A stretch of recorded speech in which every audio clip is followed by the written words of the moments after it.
Hai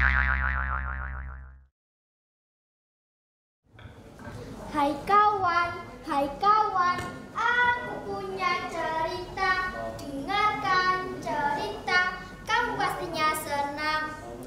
Hai kawan, aku punya cerita. Dengarkan cerita, kamu pastinya senang.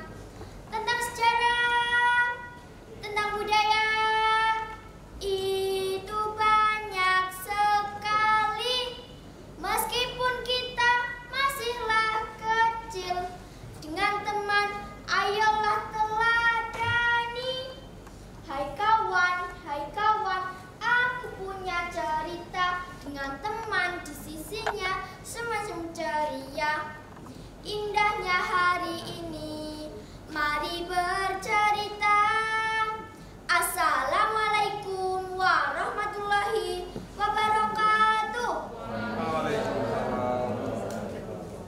Yang terhormat semua dewan juri, Bapak dan Ibu guru yang saya hormati, dan peserta lomba bercerita yang berbahagia. Hai teman-teman semua, apa kabarnya hari ini? Masih semangat kan? Masih. Berjumpa kembali dengan saya, Juniana Kusnaini dari SD Negeri Tanjung Sari, Kecamatan Kutawinangun, Kabupaten Kebumen. Pada kesempatan ini saya akan membawakan sebuah cerita dengan judul Legenda Goa Jati Jajar. Cerita ini diambil dari buku karya Rusmin Ranudarjo dan Agus Sudibyo Filpus. Selamat mendengarkan. Alkisah pada zaman dahulu kala, di Jawa Barat berdirilah sebuah kerajaan yang sangat besar, luas dan kuat, yang bernama Kerajaan Pajajaran. Kerajaan itu diperintah oleh seorang raja yang bernama Prabu Siliwangi.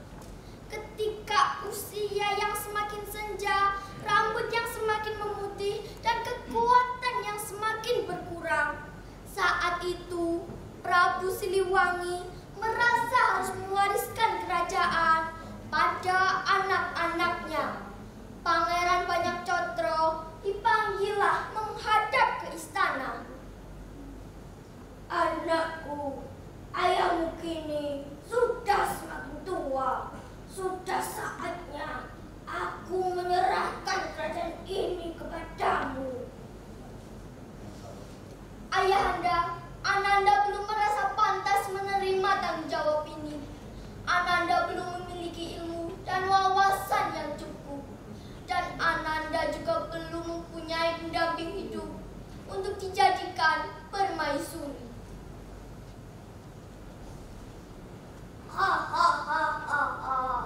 Banyaktotro, anakku, di mana kamu bisa menemukannya? Jangan khawatir ayahanda, saya pasti akan menemukannya. Untuk itu, izinkan Ananda pergi berkelana. Selain untuk mencari pengalaman, juga mencari calon istri untuk dijadikan permaisuri. Nah teman-teman, bagaimana kelanjutan ceritanya ya?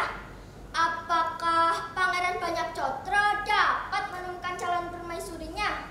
Kira-kira cantik atau tidak ya calon permaisurinya? Hihi, penasaran?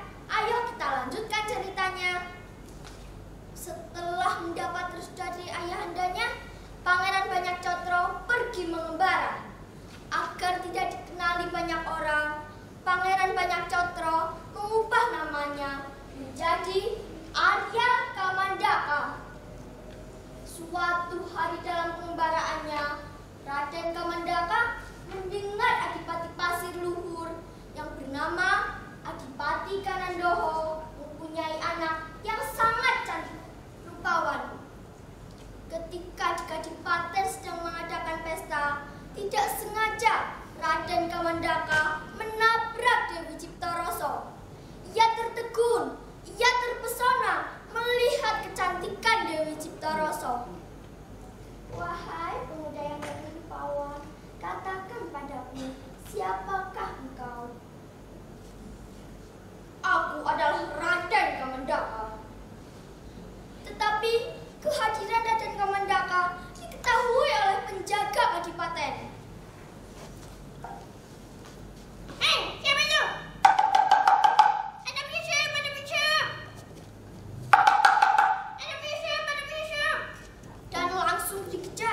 diburu untuk ditangkap dan dibunuh. Dengan kesaktian yang dimilikinya, Raden Kamandaka dapat meloloskan diri dengan meloncat ke dalam sungai yang deras, dalam, yang penuh bebatuan dan hilang. Para pengawal yang mengejarnya mengira Raden Kamandaka telah mati hanyut di sungai.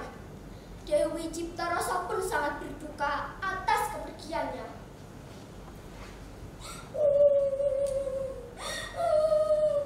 Manakah Raden Kamandaka sekarang ya?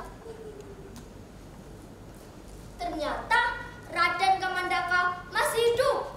Mendengar kabar Raden Kamandaka masih hidup, Adipati Kanandoho memarahkan kepala. Ia mengutus prajurit yang bernama Silihwarni untuk membunuh Raden Kamandaka. Hai penonton semua. Hai. Silihwarni sebenarnya adalah Pangeran Banyak Ngampar, adik kandung Raden Kamandaka.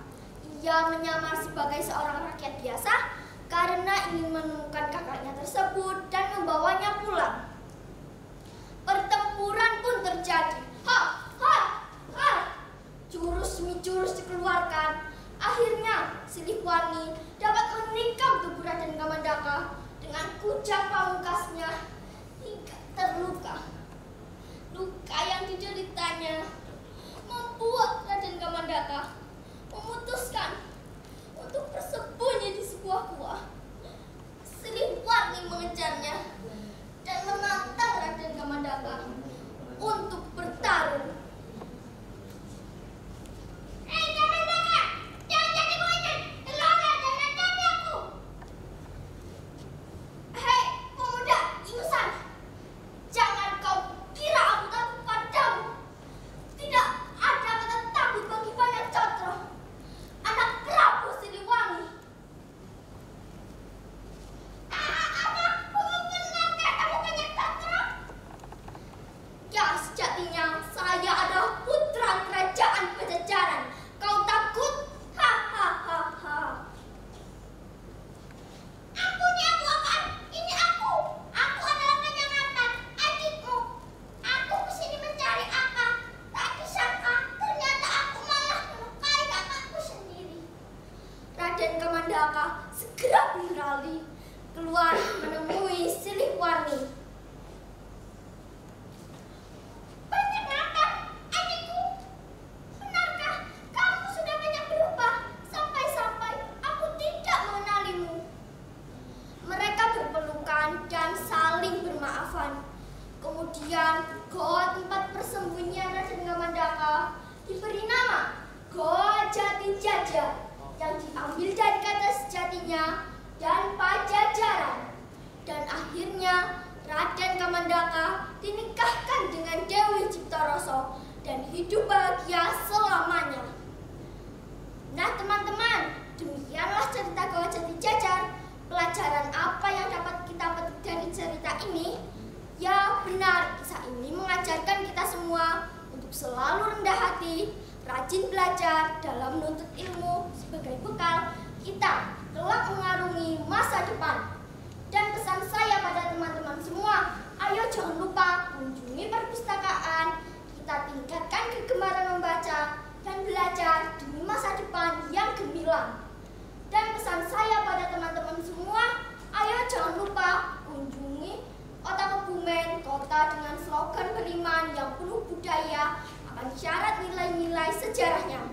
Terima kasih. Wassalamualaikum warahmatullahi wabarakatuh.